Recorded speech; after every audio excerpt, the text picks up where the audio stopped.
we are missing someone very special. So I'm sure Barbara is watching the live stream, so we miss you, Barbara, and we hope to see you in the next meeting. So first things first, who am I? I'm basically a bloke in the internet. I'm of course Brazilian. I'm from the São Paulo state. I'm from the countryside area. I'm what people usually know as a redneck. I have a favorite football team, as any proper Brazilian should have one.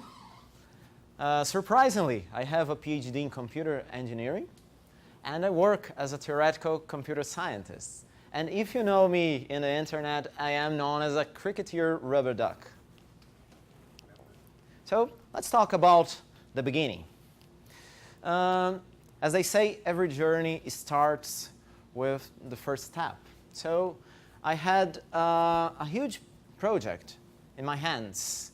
I had to typeset a Catholic Church songbook, which had lots and songs, scriptures. I had to provide a lyric version for singers.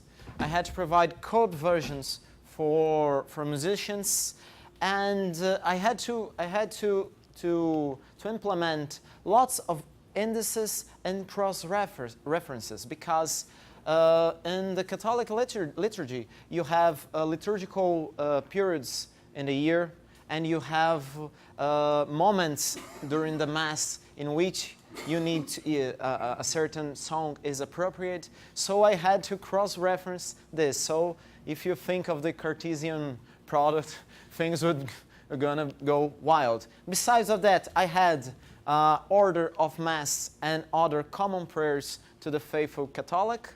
And last but not least, I need to go back and forth with some Portuguese and Latin references. Well, what I had at the moment? Well, I have make. I would write a typical make file. I could use a fantastic tool by John Collins named LaTeX MK, which is written in Perl, if I recall correctly. And there was also Ant, which is a build system. But at the time, I was not exactly too fond of using those tools, because since I have a very awkward or different project with a lot of cross-references, I was tweaking more the tool instead of focusing on my document itself. So something had to be done. At some point, I figured out, I knew all the steps I had to reproduce. It was just a matter of automating them, how I could put them in some sort of sequence in which I could execute it. And, well, at some point it was time to code. And I usually code while listening to Pink Floyd.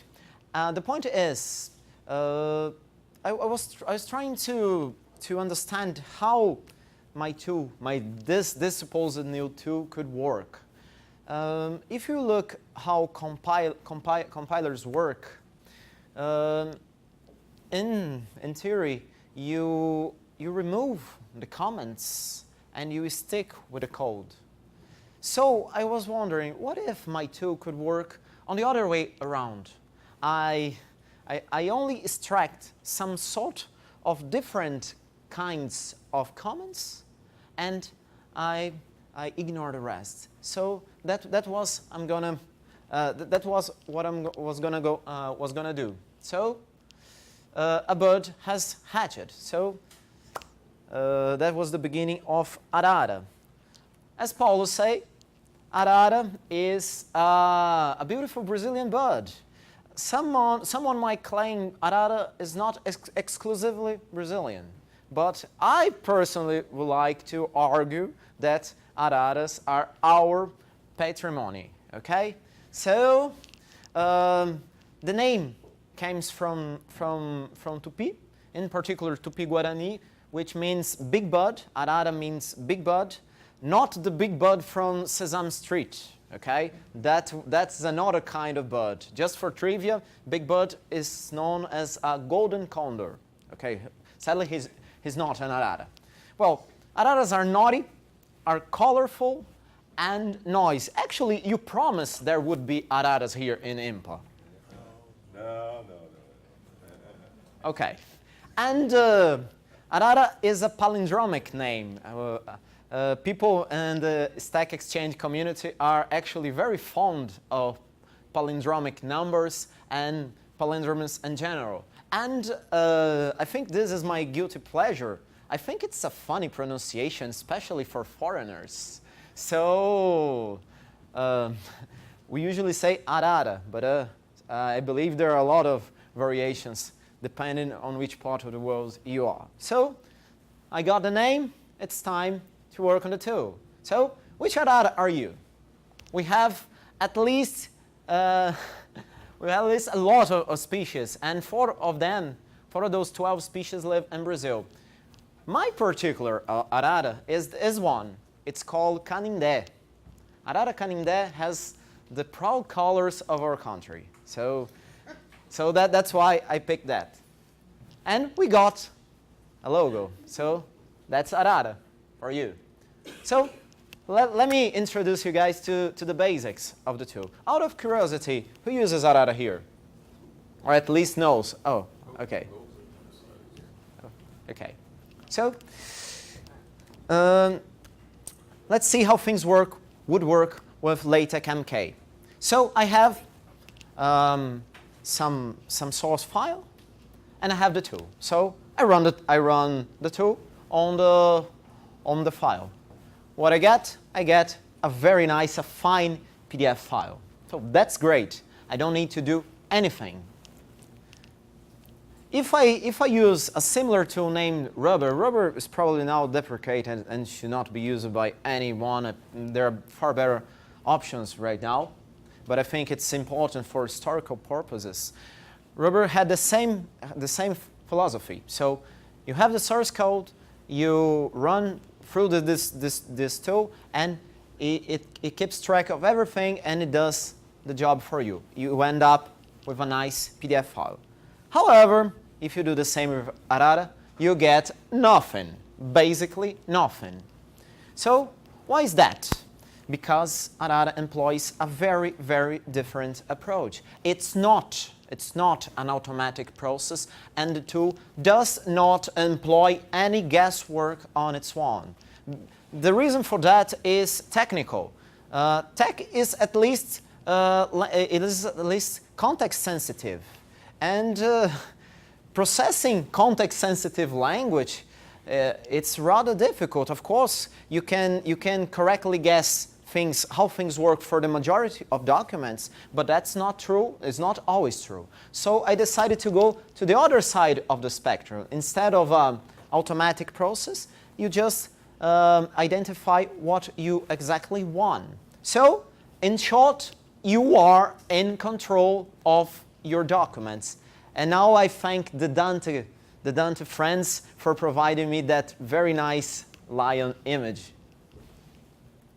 Okay, so arara is divided into main concepts. You have rules and directives. Rules acts like a recipe. So it dictates how tasks are done. And in the same fashion, we have directives. Directives are special comments inside a TeX document, which will define how tasks have to be accomplished. It's like you tell how things are done, and you tell you when and how to do something. So let's go. Here is a typical document. We have this is a directive, it's a normal document, and if I do this, I get the correct file, the correct PDF file at the end, because I'm going to run the engine. I am explicitly telling to use that engine. So if I run it now, it identifies the task, and it displays the message as it worked. Okay. We have two types of directives, basically. We have the empty directive, as the name implies. It just had the name. what we call an identifier. So you have the pattern and we have the identifier.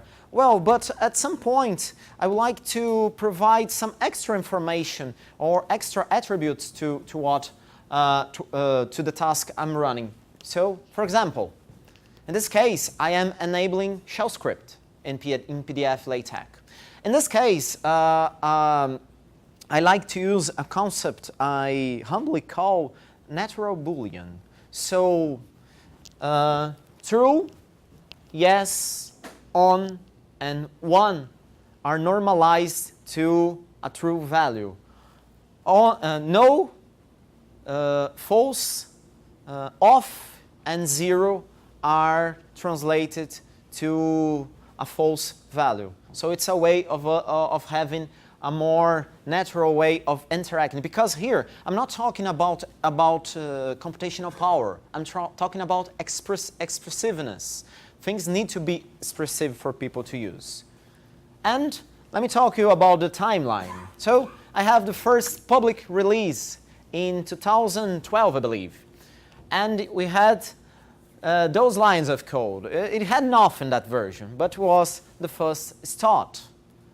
Second version, oh, we got more features. We had real-time output. We have a timeout flag in case a document runs for too long. We had input support because at the time the execution was mainly non-interactive, and we went cross-platform. We just grew a bit.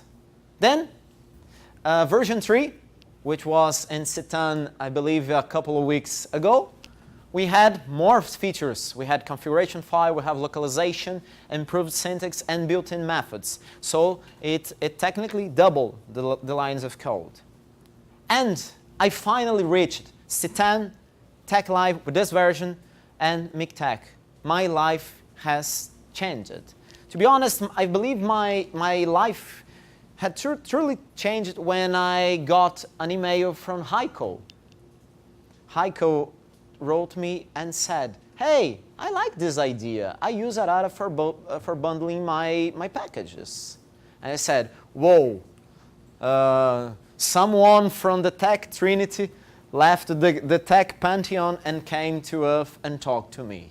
So it was very, very nice. However, the inevitable happened. I started to get a lot of issues, a lot of bug reports, a lot of questions, especially in Stack Exchange. So I had to catch up. But at some point, I found out a lot of critical and blocking bugs. And in all seriousness, I was about to give up because I was not able to solve those problems. I knew what I had to do, but it was so difficult to fix with the current code I had. So this was true. I was about to give up. However, I decided to take a fresh approach. I decided to rewrite the tool entirely from scratch. So I erased everything I had, and I decided to work on a new version, trying to fix things from bottom up and not fixing top down. So then I rewrite it, and at the same time I had the help from Nicola Talbot. Nicola Talbot was writing a book on administrative work using LaTeX, and she was intensively using Arara. So I said, well, if there will be a book about LaTeX and uses my tool, I need to fix stuff. So I had to work on that. So we had version 4, which is the version I'm presenting to you today. So all critical and blocking bugs are fixed to this very date. And we got a lot of new features and improvements. And the lines of code just exploded, basically. So let's see something new. Now we have support for multi-line directives. You can span directives into several lines, and there's no need to be contiguous lines. You can split all over your file. Let's see another. We now have conditionals. People are asking me, well, why do I have to run this a lot of times, the same process if has been done before? So we included some conditionals. In this case, I'm only going to run this if there's a missing PDF or if this document has changed from last execution. So it's a way of saving time. And there's a lot of new methods from file handling. You can write, you can read files, you can hash them, you can search, you have conditional flow, you have string operations, you have cross-platform checking, like checking if you're running this inside a Mac, inside Linux, even Cygwin because of Dave Carlisle, but he actually doesn't use it. Type checking, classes and objects. I decided to include some dialog boxes, commands and triggers, and much other things. So I'm going to show you a bit, some examples.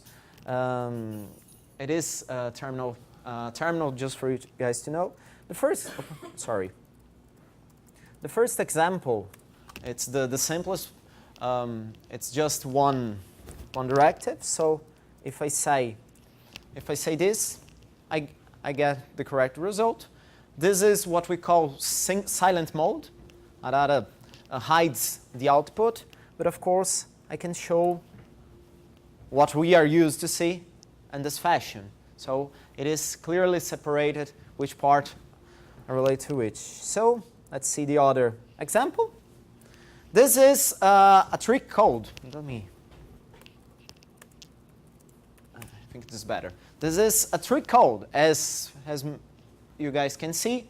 This is infinite loop. So if I run, I'm going to have problems. So let's use a feature called, let me put this, and say I want a timeout. So after 3 seconds, so Arara is trying to compile the document. Of course, it will never stop. However, after 3 seconds, it said that it reached the provided timeout. And I have the error. I have a typical message, and I have some details in here. Okay? Let's see the other example. In this case, it's probably the common use. We have some citations here, and yes, then we run PDF LaTeX, bibtech, PDF LaTeX twice, and we remove those files matching those extensions, also based on the base name. So if this is my name, entire name, this is the base name. It's the file name of all the extension. So if I run this,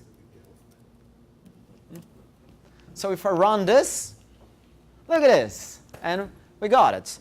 And well, but I would like to keep track of what happened. So we have the log feature. Everything happens, and I have a log file which gives me everything I need from the execution. The directives found, the output of each execution, separated by those blocks. We call it output buffer, and there we go. And what was the last thing? It was if you want to run Arara in your own language, it is also possible. So let's say we run in German, as we're talking about. So Arara can also speak German. And there's also a nice language, which is, it seems like it's an English dialect called Broad Norfolk, provided by Nicola Talbot. It's actually some sort of anecdotal language. Joseph, you can expand on that later. But this is how it's going to go. And I claim Arara is the first software ever to have support for that particular language. So don't ask me what it means, but it works. So this is now an interactive example. So in this case, I'll say run PDF LaTeX until undefined references is not present in the log file anymore. Then we go, Then we go here. We know how much time you're going to run, twice. So it's OK. If I try to run again, just one time, because log file already had that fixed. So that's not too surprising. However, someone, perhaps David, would like to try to break the two. Doing this, I will put an existing reference label, which the two will never converge. Insert evil laugh. So let's see what's going to happen here. So I think if you guys want to have lunch, I think it's a good. No, the two actually stops, because birds have a very limited concept of infinity. So for us, I can iterate at max 10 times. But of course, I can change that. I can say, well, iterate at least twice. So, oh, it's 10. Oh, 20. If I put 20, there we go. a lot of times. Yes, okay. Gustavo. Now, the last example, it's with hashing. So I run this if tag is changed or if there's missing. So if I say arara 6, it will run. Okay. If I run it again, nothing happens. If I say, oh, sorry. If I say here and try again, now it detects it changed. So how I know? There's an XML file who keeps track of the file, and this is CRC32.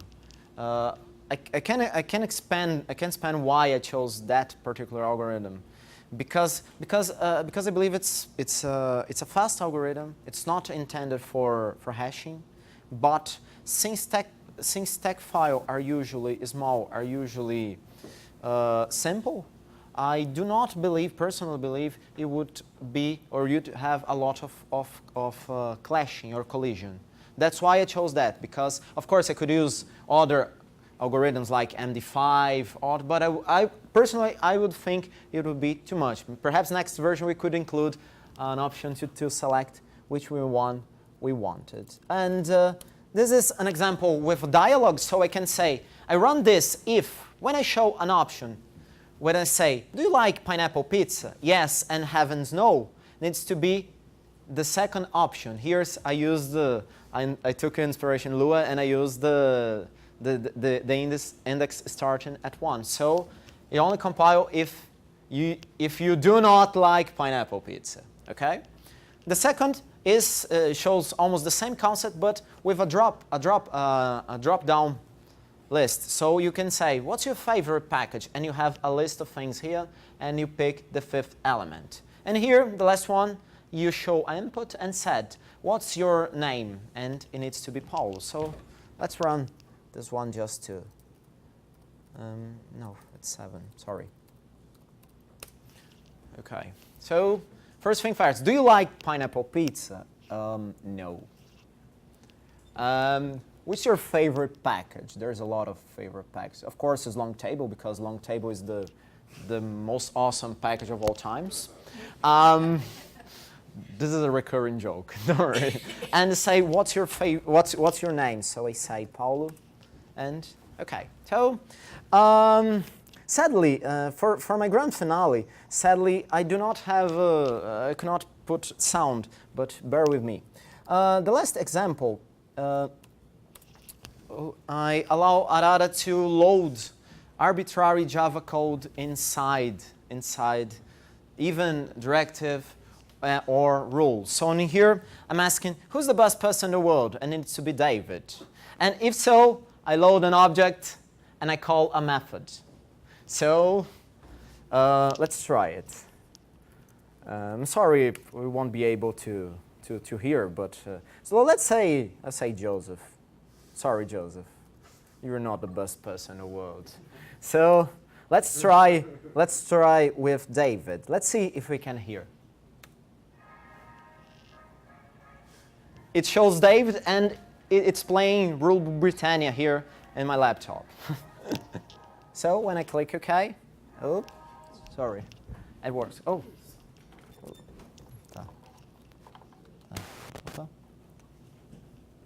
I don't know where. Oh, it's this side. Oh. That's fine. Oh. I don't know why. So. Oh. Let's see if it's too loud first. I think it's okay. So.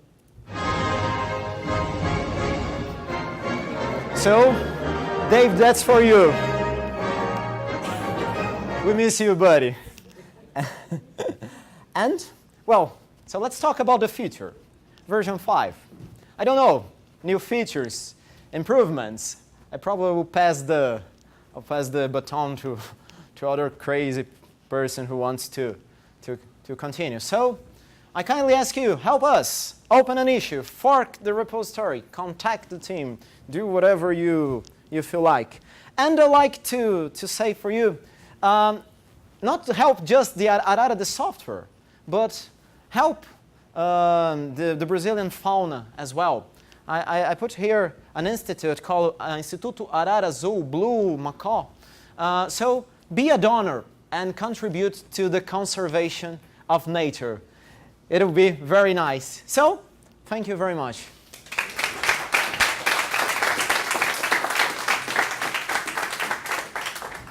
Questions? Okay. I have a. Oh, no, it's turned on. It's Okay. just in the room. I have a question and a suggestion. A question is, you started with this Catholic songbook, and I wonder whether it's available somehow. I would really like to see it either as a hard copy or PDF. And suggestion is, I'm going to talk about working with R, about knitr package. So if you could write some sample files of creating tech from R and W packages, and then from them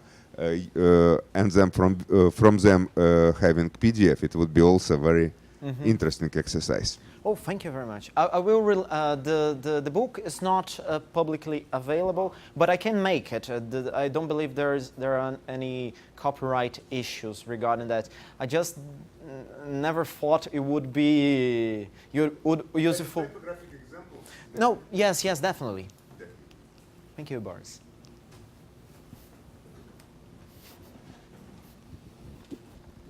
Just a remark, both David and Barbara are watching.